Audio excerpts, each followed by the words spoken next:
নবনায় বিজ্ঞানসন্মতভাৱে যদি নবনায় ইয়াৰ বিকল্প কোনো উপায় নাই। হয়, যোৱাকালিৰ পৰা হোৱা 24 ঘণ্টা মুষলধাৰে বৰষুণ বুলি যিটো কয়, 24 ঘণ্টা নোৰোৱাকৈ ইয়াত কোনো নদী বাঢ়ি পানী অহা নাই। সেই বৰষুণৰ কবলতে এতিয়া ইয়াতে প্ৰায় 1 নং ইকৰাণী 2 নং ইকৰাণীত প্ৰায় 500 বিঘা মাটি ৰোৱা মাটি এতিয়া বুৰ গৈ আছে।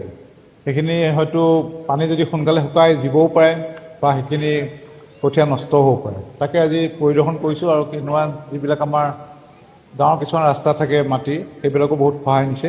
সেইখিনিকে আজি পৰ্যবেক্ষণ কৰি বিভাগীয় বিষয়াসকলক মই জনাইছোঁ। তেওঁলোক আহি পেলাই পৰিদৰ্শন কৰি ব্যৱস্থা গ্ৰহণ কৰিব।